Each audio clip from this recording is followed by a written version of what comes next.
2। ٹھیک ہے, 2 بار پھر آپ کو اس کی اجازت مل جائے گی, لیکن 3 بار پھر رکوع میں کریں گے یا سجدے میں کریں گے. 3 بار ایک رکن کے اندر اگر آپ ہاتھ کو استعمال کر لیں گے تو آپ کی نماز. السلام علیکم ورحمۃ اللہ وبرکاتہ. وعلیکم السلام ورحمۃ اللہ وبرکاتہ. میرا نام غلام مصطفیٰ ہے. یوسف بھائی, میرا آپ سے سوال یہ ہے کہ فجر, مغرب اور عشاء میں امام صاحب قرات تیز آواز سے کرتے ہیں, عصر اور ظہر میں کیوں تیز آواز سے نہیں کرتے؟ سوال تو آپ کا اہم ہے بہت, کہ بھائی ظہر آپ نے دیکھا ہوگا جب جماعت سے نماز پڑھنے کے لیے جاتے ہیں, ظہر اور عصر کی نماز میں امام صاحب بلند آواز سے قرات نہیں کرتے, سری قرات کرتے ہیں. سری کا مطلب ہے آہستہ سے قرات کرتے ہیں. اور باقی جو 3 نمازیں ہیں, فجر, مغرب اور عشاء, ان میں جہر کے ساتھ تلاوت کر. جہر کا مطلب سمجھتے ہیں, بلند آواز سے تلاوت, اس کو کہتے ہیں جہری نماز. ٹھیک ہے, فجر, مغرب اور عشاء کو کہتے ہیں جہری نماز, اور ظہر اور عصر کو کہتے ہیں سری نماز. ٹھیک ہے, اصل میں ہوتا یہ تھا جب پیارے آقا صلی اللہ تعالیٰ علیہ وآلہ وسلم نے اعلان نبوت فرمایا, اور اس کے بعد جب نماز کا حکم ہوا, تو اب مسلمان جو ہے جب نماز پڑھتے تھے نا بلند آواز سے, مکہ میں جب نماز پڑھتے تھے اور قرآن کی تلاوت کی آواز ان کو آتی تھی نا, بڑے غصے میں آ جاتے تھے.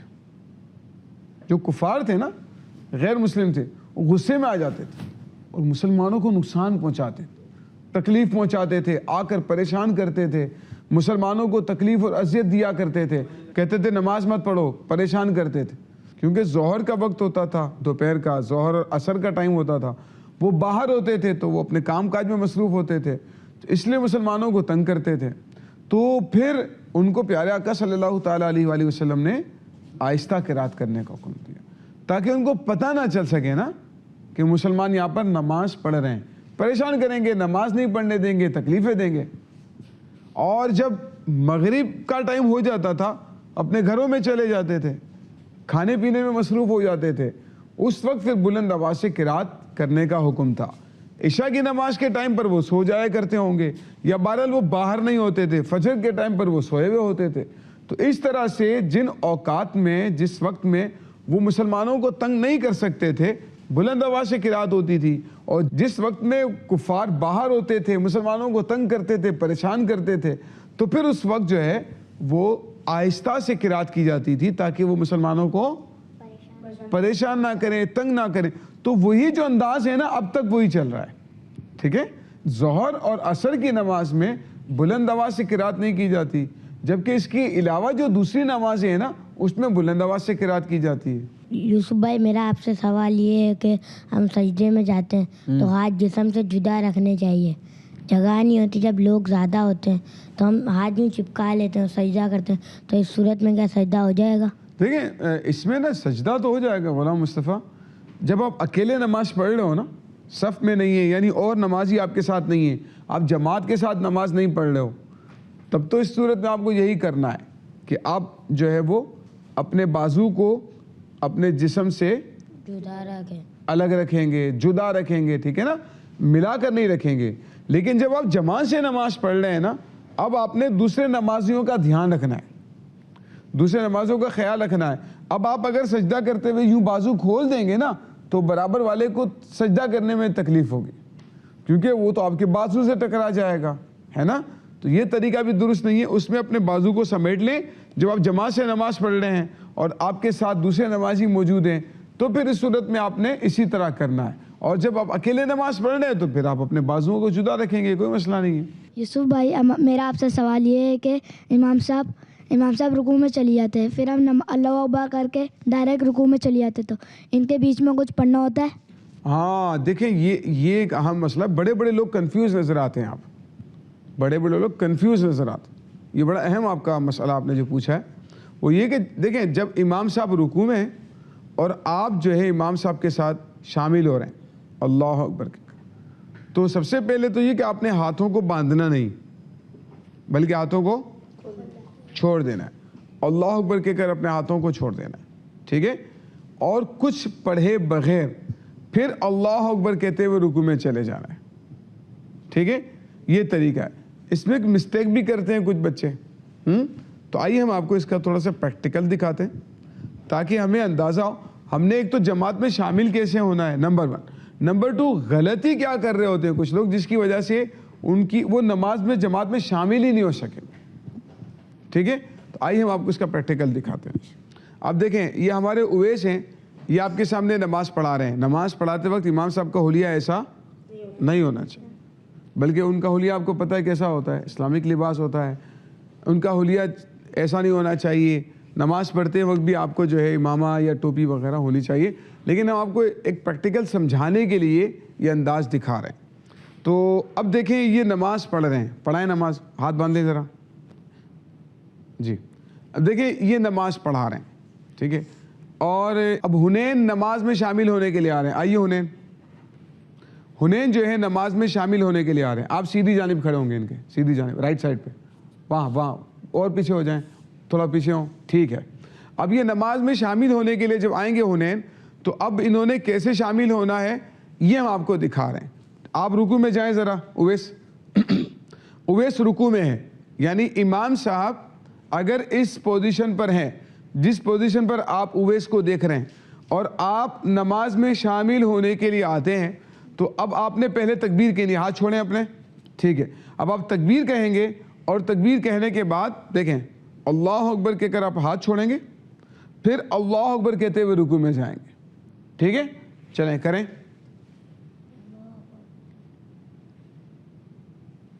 ٹھیک ہے، دیکھیں اتنا زیادہ بھی رکنا ضروری نہیں ہے. دوبارہ کھڑے ہوں. دیکھیں اب جو ہے اللہ اکبر اللہ فوراً، لیکن کھڑے اللہ اکبر پہلے کمپلیٹ کرنا ہے. اللہ اکبر اللہ اکبر اللہ اکبر کہتے ہوئے رکوع میں جائیں گے. جی یہ تھوڑا سا گیپ لے رہے ہیں نا، یہ بھی ضروری نہیں ہے. آپ صرف کھڑے تکبیر کہیں گے اللہ اکبر، پھر رکوع میں چلے جائیں گے اللہ اکبر کہتے ہوئے. اب آپ جماعت میں شامل ہو چکے ہیں. ٹھیک ہے، دونوں کھڑے ہو جائیں. پیارے بچوں یہ تھا طریقہ کار جماعت میں شامل ہونے کا. اب ہم آپ کو ایک اور طریقہ بتا رہے ہیں. وہ طریقہ ہوتا ہے غلط، اور کچھ لوگ یہ غلطی کر رہے ہوتے ہیں. آپ نے ایسی غلطی سے بچنا ہے، ورنہ ایسا نہ ہو کہ آپ کی نماز ہی نہ ہو، آپ کی نماز ضائع ہو جائے، ایسا نہ ہو. وہ طریقہ کیا ہے ہم آپ کو بتاتے ہیں کہ وہ طریقہ کچھ بچے یا کچھ لوگ یہ کرتے ہیں کہ اللہ اکبر کہتے ہوئے جو ہے ڈائریکٹلی رکوع میں چلے جاتے ہیں. یہ طریقہ درست نہیں ہے. ٹھیک ہے، یہ طریقہ بھی کر کے دکھائیں گے. جی ویسے آپ رکوع میں جائیں. اور یہ حنین جو ہے یہ جماعت میں شامل ہونے کے لیے آ رہے ہیں. جی حنین آپ اللہ اکبر کہتے ہوئے ڈائریکٹ رکوع میں جائیں. یہ دیکھیں یہ جو انداز ہے نا یہ غلط ہے. اس طرح سے آپ اس لیے نماز میں شامل نہیں ہو سکیں گے کہ آپ نے قیام تو کیا نہیں. اللہ اکبر تکبیر آپ نے کھڑے کمپلیٹ کرنی ہے، اس کے بعد رکوع میں جانا ہے. آپ نے اللہ اکبر آپ نے رکوع میں اگر ختم کیا تو پھر آپ جماعت میں شامل نہیں ہو سکیں گے. لہٰذا اس بات کا دھیان رکھنا ضروری ہے. انہوں نے پہلے جو طریقہ کر کے دکھایا تھا وہ صحیح تھا کہ اللہ اکبر پھر اللہ اکبر.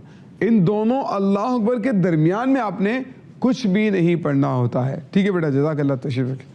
پیارے بچوں، آپ نے آج کا پروگرام دیکھا، اس میں ہم نے کچھ نماز کے فضائل بھی سنے، نماز کی برکتیں بھی سنی، اور نماز سے متعلق جماعت سے متعلق بڑے اہم مسائل جو ہمارے بچوں کے پاس تھے آپ نے اس کو سنا.